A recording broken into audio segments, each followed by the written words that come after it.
Imagine a single entity controlling the entire Bitcoin market.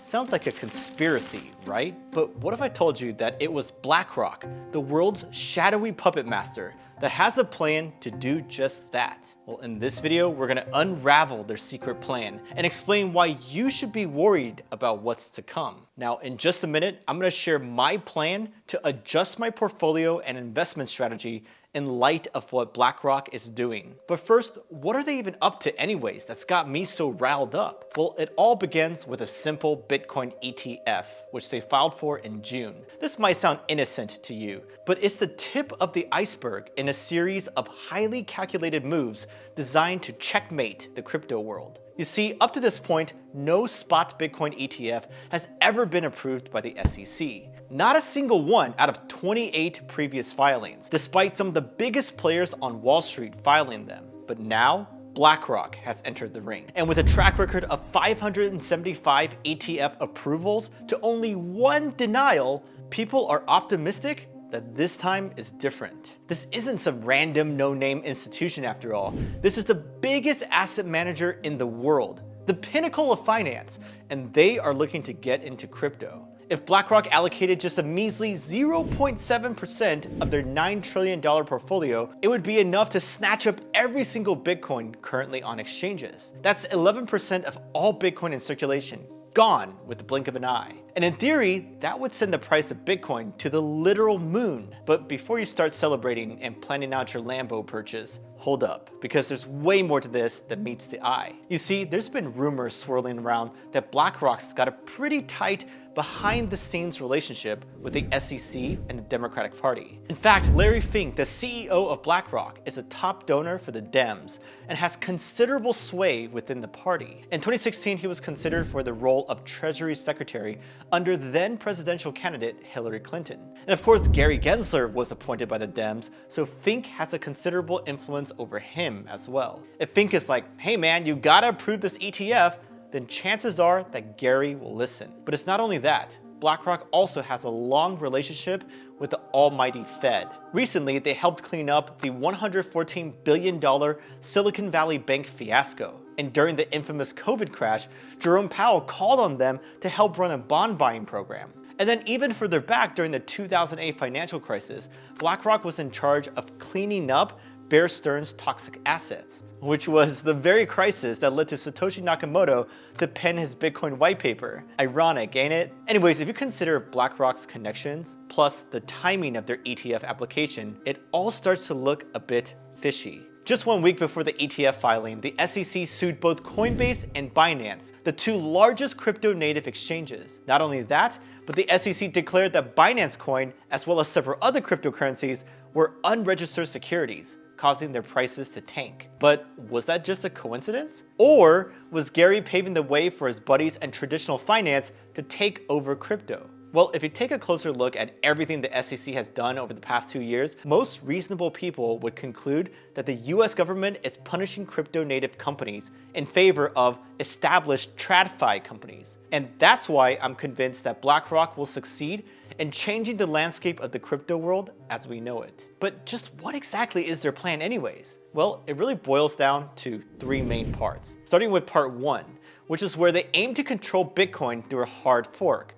And this is actually what I'm most worried about. You see, BlackRock's ETF application includes a clause that would allow it to, quote, use its discretion to determine which network should be considered the appropriate network for the trust's purposes. That single sentence sent alarm bells ringing across the crypto world. Why, you might ask? Well, let's imagine that BlackRock and other Wall Street firms end up holding 30% or more of the circulating Bitcoin for their clients. In that scenario, if a fork is ever in question for the Bitcoin network and no consensus is reached, then the BlackRock Wall Street cartel could decide to hard fork the network and create their own rules. This is especially worrisome because of BlackRock's affinity towards something called ESG. That stands for Environmental, Social, and Governance. And many big corporations, including BlackRock, have been pushing it to make their corporations more green and climate change friendly. The problem is that many ESG proponents hate Bitcoin for consuming a ton of electricity for its proof of work mining. So the concern here is that Larry Fink with control over which Bitcoin fork wins, could decide to fork the network and create a new ESG Bitcoin, which is proof of stake and way more environmentally friendly. He would then work with his Wall Street buddies to back the new fork and push the government to make all other forks illegal. This would be a nightmare scenario, especially for Bitcoiners who believe that the network is so valuable because of the energy spent securing it. But it's not only that, because as Bitcoin is split into the new proof of stake Bitcoin and the old proof of work Bitcoin, it'll cause the price of the old Bitcoin to go down, which will give miners less incentive to mine. Maybe some of them move on to become validators for the new ESG Bitcoin, which is now rocketing with the weight of BlackRock behind it. Oh, and old Bitcoin is now crashing, but this time it's not recovering. Now, obviously, I've painted a grim scenario that is highly speculative, but it is within the realm of possibility if you've been paying attention over the last few years. But it's not only Bitcoin that will be affected though,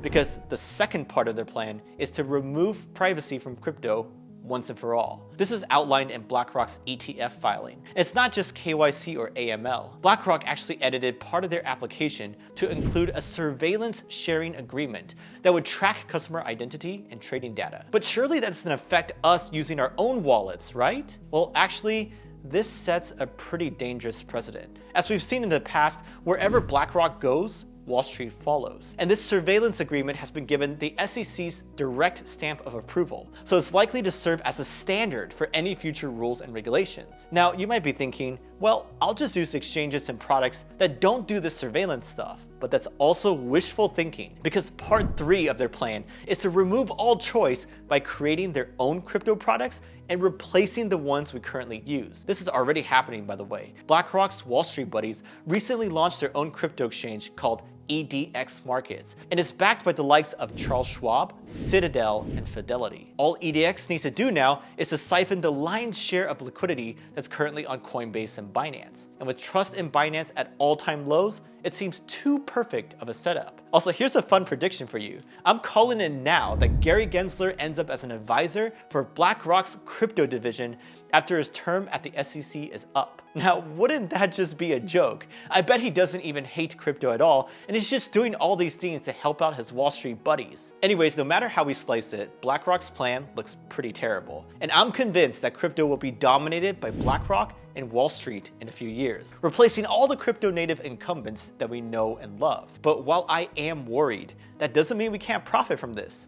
In fact, I expect to make quite a pretty profit with my personalized strategy. So first, I'll be keeping a close eye on these dates, as they're the final decision dates for the SEC to approve this wave of Bitcoin ETFs. Most of them will be around mid-March of 2024, just in time for the Bitcoin halving, which would be perfect conditions for BTC to take off once again. Also, check this out. After gold got its first ETF approved back in the day, it went on to do a whopping 346% gain. So if we assume that Bitcoin rockets by the same amount, that'd get us to a pretty reasonable 138,000 per Bitcoin. So that's something we can keep in mind as a potential price target. Personally, I'm going to be stacking as much BTC as possible, and also ETH, as that will be the next crypto to get a spot ETF after Bitcoin. Also, I'll be looking at getting smaller allocations of crypto assets that TradFi has shown interest in. For example, EDF has mentioned that it'll also list Litecoin and Bitcoin Cash. And VanEck has ETNs for Sol, Atom, AVAX, and Tron.